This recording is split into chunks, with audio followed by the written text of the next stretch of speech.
just hear me out on this point. If you don't support your artists in any way, I mean, just retweet their tweets. If you don't support them, it's a vote for the enemy.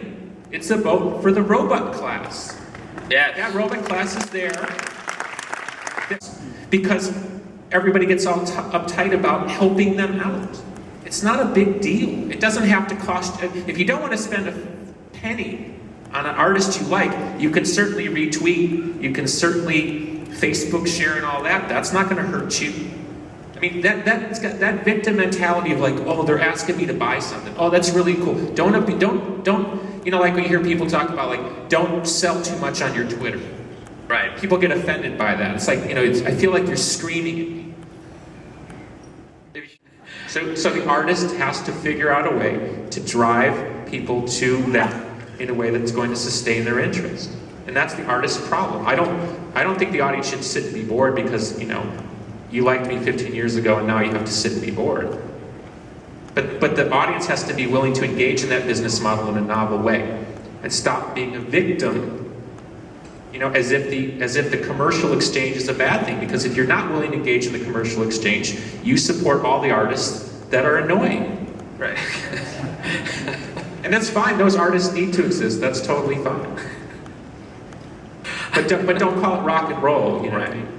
That's the part that's irksome. I mean, I was part of a generation that did change the world, did change the business model, and it was just taken over by a bunch of posers. That's normal. That happens after every alternative music movement. It happened in the 50s, happened in the 60s, happened in the that's totally normal. That's to be expected. But then it locked in. Yeah.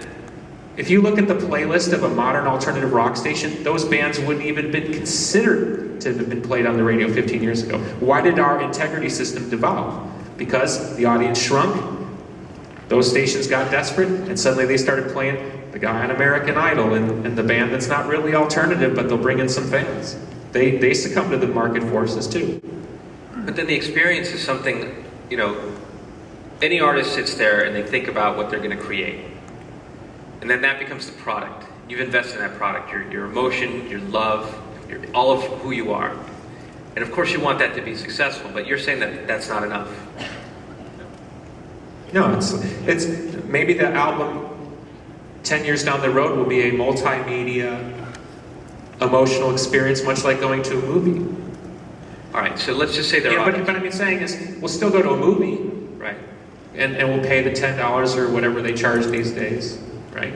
I'll pay $30 for a Blu-ray DVD.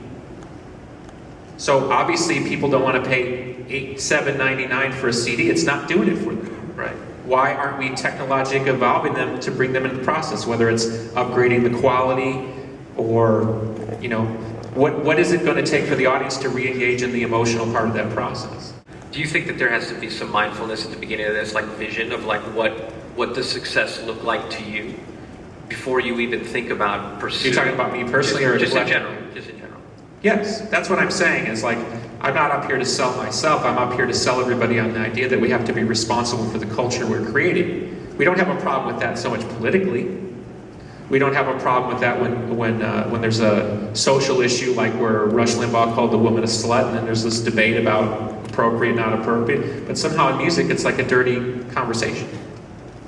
Yeah, but I don't understand why after all these years we can't just tell an artist it's about the vision. Or it's not about the YouTube views.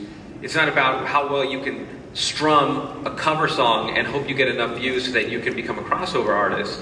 Yes. That it's about having a greater vision for what you mean and what you bring to this world. Right. And that's what I'm saying. Everybody's got to look into their own heart and say, I mean, even if you just walked out of here and supported the one artist that you love more than the other 5 times more than you do, that's a fundamental change that would help.